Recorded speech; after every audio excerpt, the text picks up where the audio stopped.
क्या होता है विशेष राज्य का दर्जा, बाकी राज्य से कैसे अलग होता है, क्या क्या फ़ायदे मिलते हैं विशेष राज्य का दर्जा हो जाने से, मिल जाने से, अभी भारत में फ़िलहाल कितना राज्य है जिसको विशेष राज्य का दर्जा मिला हुआ है, संविधान में इसका कहाँ प्रावधान है, विशेष राज्य का दर्जा प्राप्त करने के लिए क्या क्या जो है चीज़ों की ज़रूरत पड़ती है, क्या क्या उसकी नीति है, नियम है, क्या होना चाहिए तब विशेष राज्य का दर्जा मिलेगा।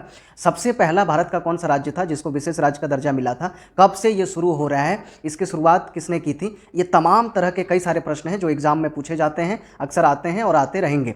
तो ये ज्योग्राफी का भी क्वेश्चन बनता है इससे और इकोनॉमिक्स का भी क्वेश्चन बनता है। तो इसको जो है ध्यान से हम आज जानने का प्रयास करते हैं, ज़्यादा डिटेल, ज़्यादा लॉन्ग में ना जा करके शॉर्टकट में आसान भाषा में हम समझेंगे होता क्या है, जिससे तमाम बातें क्लियर हो जाएंगी, ज्ञान मिलेगा पूरा और समय भी लगेगा कम। अगर आप चैनल पर नए हैं, इसी तरह का आप ज्ञान चाहते हैं, ज्ञान से किसी का नुकसान नहीं होता है, हमेशा फ़ायदा ही हुआ है, चाहे आप किसी भी उम्र में रहें, अगर ज्ञान आपको मिलता रहे तो चैनल के साथ जुड़ जाइए, कुछ सीखने को मिले तो ज़रूर लाइक करके जाइएगा वीडियो को। तो कहानी शुरू होती है यहाँ से। कहानी है कि 18वीं लोकसभा का चुनाव पूरा हो चुका है। ये भी एक क्वेश्चन है अपने आप में कि कौन सा ये चुनाव था, 18वीं था, ये 18वीं था, अगला जो होगा वो 19वां होगा और सरकार बहुमत को नहीं मिला हुआ है। ये तमाम बातें आपको अच्छी तरह पता है, बस थोड़ा सा बता रहा हूँ ताकि आप मैं आगे जो बताने वाले हूँ वो समझ सकें। और सरकार को जो है बनाने के लिए सहयोगियों का सहारा लेना पड़ रहा है, जिसमें से एक चच्चा हैं बिहार के और दूसरे एक बाबू हैं चंद्रबाबू नायडू जो आंध्र प्रदेश के हैं, तेलुगु देशम पार्टी के अध्यक्ष हैं। तो इन दोनों पार्टियों का, जनता दल यूनाइटेड जो कि बिहार के चच्चा का है और एक जो है बाबू का है तेलुगु देशम, इन दोनों का सहयोग लेना पड़ रहा है। और खबर ये है, ये चर्चा है कह सकते हैं मार्केट में, कि जो है दोनों राज्यों को विशेष दर्जा मिल सकता है या दोनों मांग रहे हैं, जैसा कि आप देख पा रहे हैं फोटो में। क्या मांग रहे हैं, क्या कह रहे हैं, अब अंदर का बात अंदर वाले जाने, पर हमें ये जानना है कि विशेष राज्य का दर्जा होता क्या है।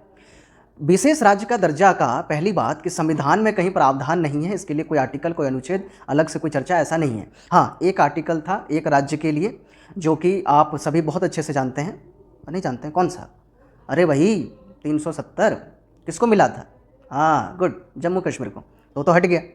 तो क्या इसका मतलब और किसी दूसरे राज्य को नहीं मिला हुआ है, मिला हुआ है, तो कौन सा है, क्या है, संविधान में तो है नहीं, संविधान में नहीं है तो क्या हो, संविधान में तो बहुत कुछ नहीं है, फिर भी हमारे देश में होता है ना। हमारे संविधान में तो उप प्रधानमंत्री का भी चर्चा नहीं है, फिर भी हमारे देश में उप प्रधानमंत्री बनाए गए हैं ना, बहुत कुछ है।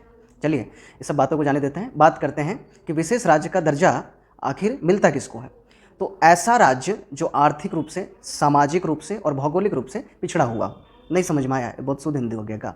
चलो, आर्थिक रूप से पिछड़ा होने का मतलब है कि वहाँ के लोगों का रोजगार बहुत कम है, लोगों का जो प्रति व्यक्ति आमदनी है, आय है, यानी कि वहाँ के लोगों का जो इनकम है वो बाकी देश के दूसरे राज्य की तुलना में बहुत ज़्यादा कम है। वो राज्य पिछड़ा हुआ है। पिछड़ा हुआ कहने का मतलब है रोड नहीं है, हॉस्पिटल नहीं है, शिक्षा की बहुत ज़्यादा कमी है, स्कूल ठीक नहीं है, मतलब जो बुनियादी डेवलपमेंट होता है, बुनियादी विकास होता है, उसका बहुत ज़्यादा असुविधा है, बहुत कमी है।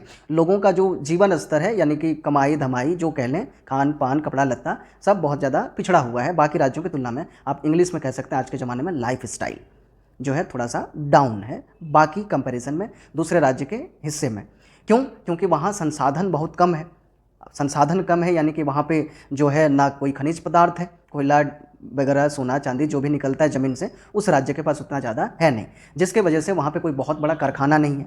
या फिर ऐसा राज्य है कि बहुत ज़्यादा पहाड़ी है, तो वहाँ पे डेवलपमेंट नहीं हो सकता है, बड़े बड़े शहर नहीं है, बड़े बड़े रेलवे स्टेशन नहीं है, बड़े बड़े कारखाने नहीं है, बड़ा बड़ा हाईवे नहीं है, रोड नहीं है, मतलब ये सब तमाम तरह की चीज़ें नहीं हैं। तो राज्य क्या है, पिछड़ा हुआ है। ये बात आपको समझ में आ गई। तो ऐसे राज्यों को विशेष राज्य का दर्जा दिया जाता है। इसकी शुरुआत कब से हुई थी? इसकी शुरुआत हुई थी 1969 से। कैसे हुई थी?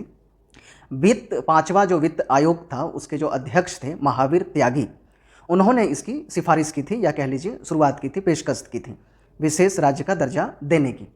एक फार्मूला है, गॉडविल फार्मूला। अब इसको नहीं जानेंगे तो विशेष राज्य का दर्जा डिटेल में नहीं समझ पाएंगे, तो 2 मिनट इसको समझ लेते हैं।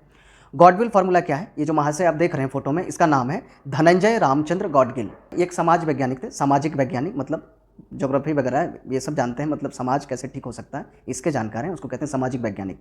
तो इन्होंने बताया कि कोई पिछड़ा हुआ राज्य है, उसको कैसे हम विकास के रास्ते पे ला सकते हैं, उसको डेवलप कर सकते हैं, बाकी राज्य की तरफ उसको भी ऊपर उठा सकते हैं। भैया देश का कोई राज्य पिछड़ा हुआ है, वो विकास नहीं कर पा रहा, आगे नहीं बढ़ पा रहा, तो उसको छोड़ दीजिएगा क्या? ये सरकार का थोड़े काम है, उसको भी लेके आना पड़ेगा बराबरी पे।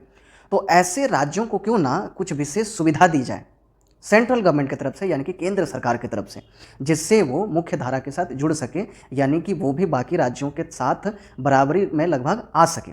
ये सिफारिश किया गया था गॉडविल फार्मूला के तहत, यानी कि वो जो कमेटी थी, एक समिति थी जिसके अध्यक्ष थे गॉडविल साहब, जिसका मैंने अभी जिक्र किया, पूरा नाम बताया, पूरा नाम हाँ अभी बताया ना, धनंजय रामचंद्र गॉडगिल। इन्होंने ये फार्मूला दिया था। कब दिया था? 1969 में।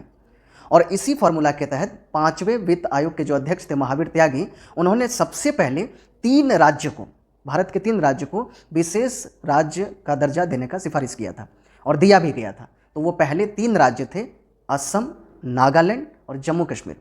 इन 3 राज्यों को विशेष राज्य का दर्जा मिला था। अब समझ सकते हैं कि ये तीनों ही राज्य, असम, नागालैंड और जम्मू कश्मीर, पिछड़ा हुआ भी था और पहाड़ी भी था, और यहाँ का जनसंख्या घनत्व भी काफ़ी कम है। यहाँ पे उद्योग धंधा, फैक्ट्री वगैरह ये सब भी तमाम तरह की चीज़ें बहुत कम है। आप एक तरह से कह सकते हैं बहुत कम विकसित है, या अविकसित भी कह सकते हैं। इसलिए इन तीनों राज्यों को दिया गया था।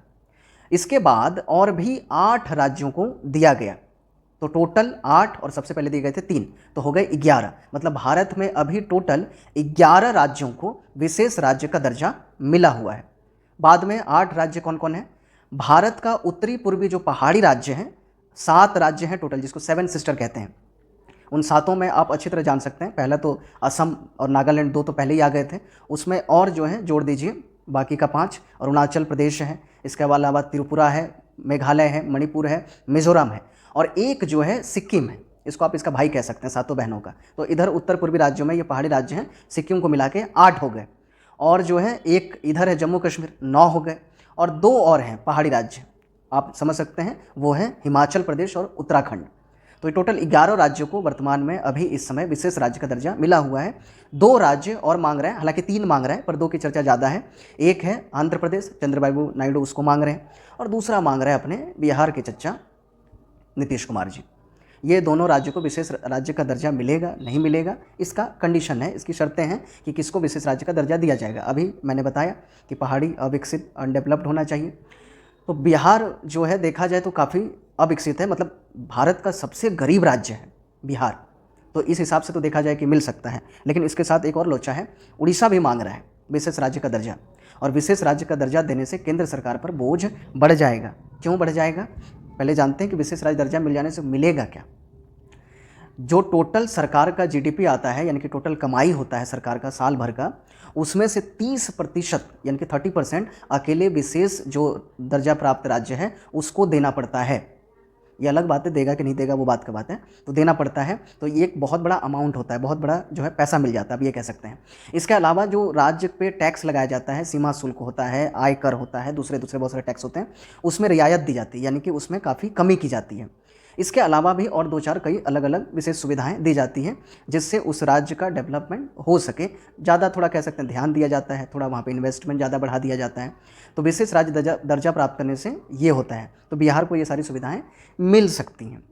तो बिहार का सरकार का ये कहना है अपने नीतीश बाबू का कि हम पिछड़े हुए हैं, हमारे यहाँ जो है सब तमाम बुनियादी चीज़ों का, आप कह लीजिए शिक्षा का, आप सड़क का कह सकते हैं, हॉस्पिटल का कह सकते हैं, मतलब स्वास्थ्य, शिक्षा, परिवहन, हर चीज़ में बिहार पिछड़ा हुआ है जो आप कह सकते हैं। तो विशेष राज्य का दर्जा मिलना चाहिए। 2000 में जब से झारखंड अलग हुआ है तब से बिहार का हाल बेहाल है, और वहाँ के जनता की भी, ठीक ना। हालांकि और भी कई कारण हैं, कई फैक्टर हैं, लेकिन विशेष राज्य का दर्जा देने से सरकार पे बोझ बढ़ जाएगा। और एक साथ खाली एक को देने से नहीं होगा, दूसरा बाबू नाराज हो जाएगा और बबुआ को ऐसे नहीं मना सकते, तो उसको भी देना पड़ेगा, यानी कि आंध्र प्रदेश को। फिर तीसरा, अभी उड़ीसा में जीता है, कौन जीता है? सरकार बदली है, आप जानते हैं। तो अगर ये दोनों को दे देगा तो वो भी नाराज़ हो जाएगा वहाँ का जनता कि भैया हम जिताए, सीएम बनवाए हैं, 25 साल बाद सरकार बदले और फिर हमको नहीं दिया, तो बात उलझ जाएगी, गड़बड़ हो जाएगा। हमको लगता है कुछ जो है इसमें क्या होगा, अब आने वाले समय में पता चलेगा।